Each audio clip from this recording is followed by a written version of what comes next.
Hello and welcome to Analog Insights. In today's episode, Jules and I review the TTArtisan 28mm f5.6 lens for the Leica M mount.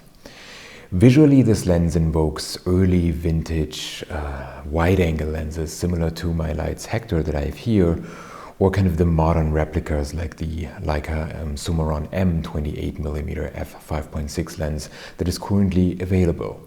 And while the Leica Summaron would set you back around €2,850, this TTArtisan here only comes in at around €300. And while the Summaron is an actual vintage lens with a vintage formula and so on, this here has a pretty modern optical design that is much more advanced and also results in a much more modern rendering. I took the lens through its paces on my vintage Leica M6, shooting some Ilford Delta 400, Ilford HP5 and some Ilford Ilfocolor 400. Let's take a closer look at the lens, the photographs it produces, and how it performs in terms of its handling.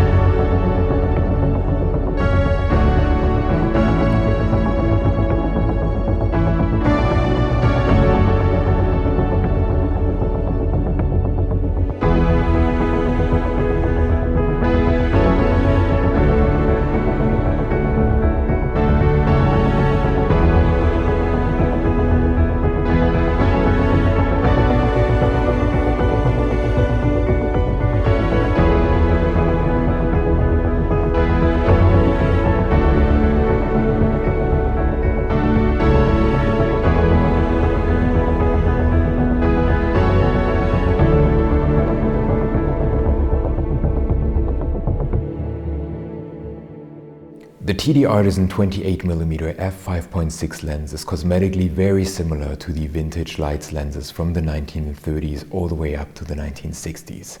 Yet optically it is fundamentally different. This one here comes with a 7 elements in 4 groups design with 2 high index and 1 low dispersion lenses. Given that complex design, it is quite surprising that it is a very, very flat lens with only 19mm height, and the lens also only weighs 151 grams, so very, very light. The lens is not only available for the Leica M mount, but also for the Leica Thread Mount, which I really appreciate because there are only few manufacturers out there building modern lenses for the Leica Thread Mount.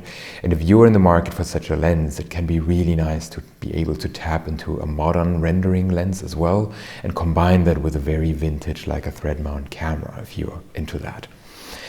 The minimum focusing distance of this lens is 1 meter, and the lens comes with 6 aperture blades and ranging from f5.6 wide open to f22 when closed completely down. The filter size is 37 millimeters. The lens is available in titanium, gold and silver, and a black that is advertised as developing patina over time or brassing, as it's also made of brass. And I can imagine that this brassing might look really, really nice in this particular lens, and nevertheless I settled for the silver version since I really, really like the contrast between the black Leica M6 body and the silver lens here. The lens comes with a nice black box, a metal rear cap, high quality lens hood, metal front cap, instruction manual, a warranty card, and a screwdriver to calibrate the lens focusing if needed. In my case, this was not necessary, and also for the silver version, since it's made of brass, not only the lens is made of brass, but also the hood. So quite a nice package for the €300 that you're paying.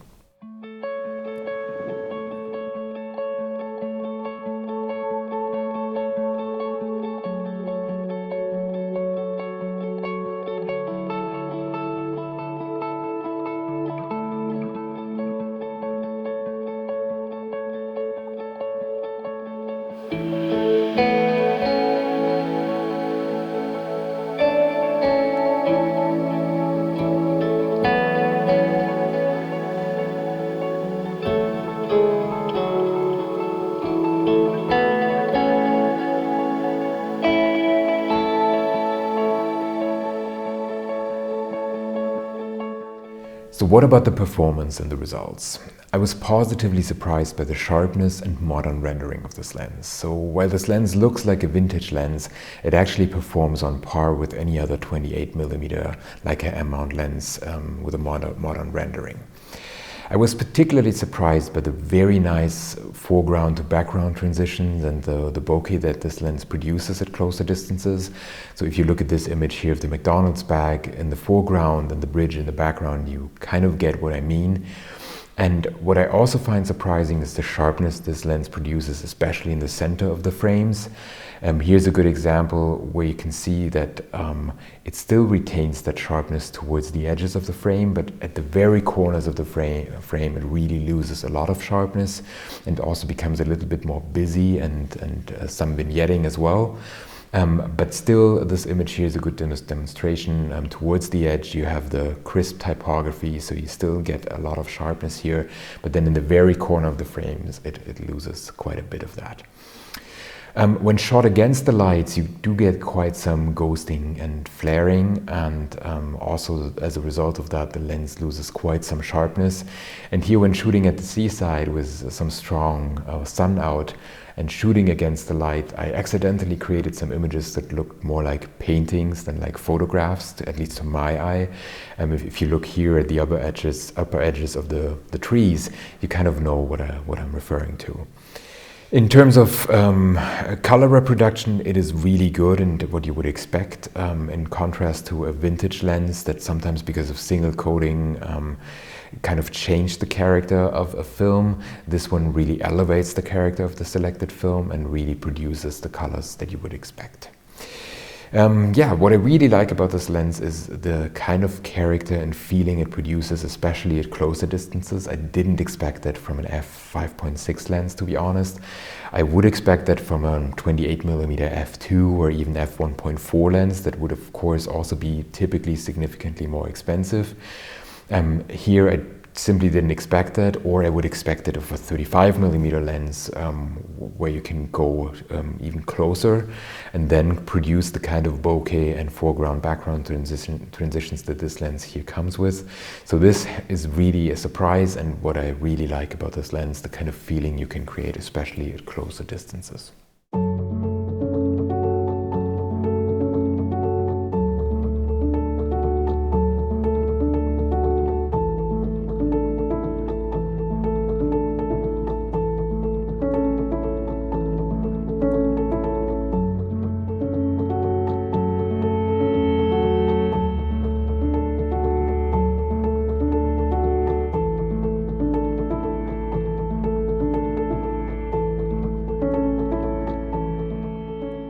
So what about the handling and our personal impressions? The obvious limitation of this lens is the maximum aperture of only f5.6.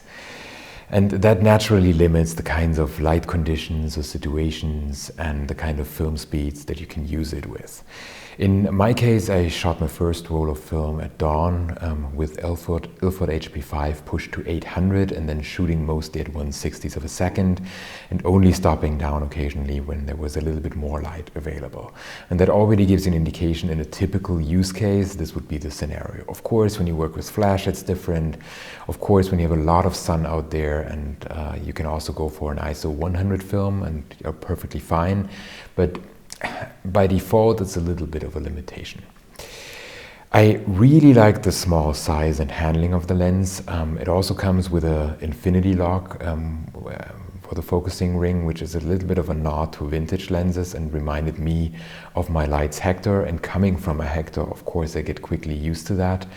I read one review online that mentioned that it's a little bit unnecessary to have such an infinity lock, especially on a lens that you would use with a lot of hyperfocus because of the large amount of elements that would be typically in focus if you have bigger distances to your subject. But I tend to disagree because I really like it and didn't feel like it's unnecessary or any kind of a nuisance when using it. The aperture ring and focusing ring feel really nice, and in general I felt like the entire lens is produced to really high standards. I had a little bit of a sense that the focusing patch was already at infinity, and then there was a little bit left over there. So this can be my copy. I chatted with someone on Instagram who mentioned that he had the same experience, so it might be just a general effect with this lens, or maybe a case for calibration. I didn't feel the need to calibrate it and didn't see any problems when focusing. So this was the only situation where I felt like, okay, maybe it could go a little bit further. Other than that, really nice handling, really solidly built and well crafted. I have mixed feelings about the lens hood. In general, I really like rectangular lens hoods, and also that it's made of solid brass in this particular case here. The only thing is, of course, that it blocks quite some portion of your viewfinder. In my case, it's a 0.72 times magnification finder on the Leica M6. And since the 28mm frame lines are all the way out there, it is a little bit of a nuisance that it blocks that portion of the viewfinder. And of course, you can always go for a dedicated kind of viewfinder on top with a 28mm focal length and use that. But if you already have an M6 or a similar Leica M body with a finder where it works, then of course it's much more convenient to have not so much of the viewfinder be blocked. And speaking of viewfinders and which Leica M bodies work with it, all the finders with a 0.72 times magnification, a 0.68 times, and a 0.58 times magnification would show the frame lines for 28mm lenses, so you can use those. In contrast to that, the 0.85 times magnification finders and the original Leica M3 with a 0.91 times finder obviously don't work, and here you would be bound to use a dedicated finder on top in the hot or cold shoe. I can see myself using this TTArtisan lens also for street shots and in the hyperfocus mode with the film pushed to 1600 or so, some really nice high grain film with a respective Rodinal developer or something like that. I could really see myself using it for that. I didn't get the chance to try it that way, but this is probably something that I will try very soon to get the most out of this lens and kind of disregard the f5.6 limitation that I've mentioned before. This lens appears to be vintage at first and then comes with that modern rendering, and I was a little bit reminded of the world of watches where you see a lot of vintage or reissue watches, so watches that appear to be vintage in terms of their design or referencing a vintage design, or some even have a faux patina, but then they have modern movements, and of course they are modern watches that just came out and you can buy them new as the very first person owning them. And I felt a little bit reminded or see a comparison here between this, because it looks like a vintage lens, but it actually has a very nice modern optical design in it, producing very nice modern sharp results. And I see a market for that personally. I really think this is a nice thing to have, and combine it with either a vintage camera, as I've mentioned before, a Leica Thread Mount camera, even if you go for the version with the Leica Thread Mount, or just a vintage Leica M body and then this really modern lens attached. I really like that. And you know me, a 28mm lens is not my go-to lens typically, so it rather complements my lens collection. And for me, already having a vintage Leitz Hektor lens, it is really nice to also have now a modern rendering TTArtisan lens, and I can basically choose if I go in that focal length direction. Do I want a modern rendering? I go for the TTArtisan, or do I want something that is truly vintage and also looks like that? And nevertheless, both lenses have a very similar handling. So I really like the TTArtisan, and given the amount of money you only have to spend for it, I can also see a lot of people who typically use 35mm or 50mm kind of simply adding it to their collection because it's not that expensive.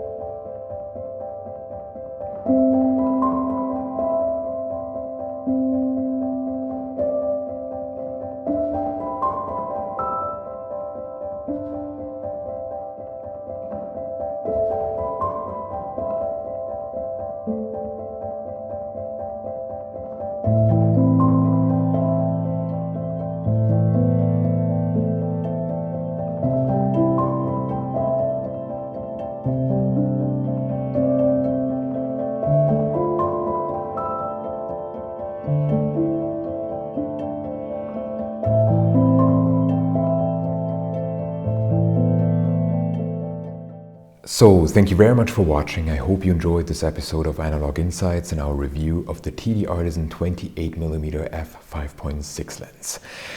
A lens that gives you vintage vibes while producing surprisingly sharp modern renderings and even a slight bokeh. And of course, there are a couple of weaknesses with this lens when it comes to shooting against the light or a relatively large lens hood.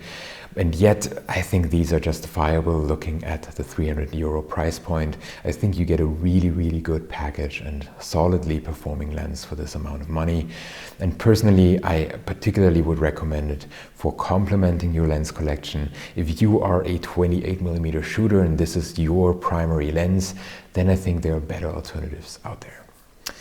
So if you enjoyed this video, please remember to like it and maybe even share it with your friends. And if you want to see more videos like this, please subscribe to our channel. Jules, Greg, and I really appreciate each and every subscriber coming our way. So thanks for watching. I hope to see you soon. Bye.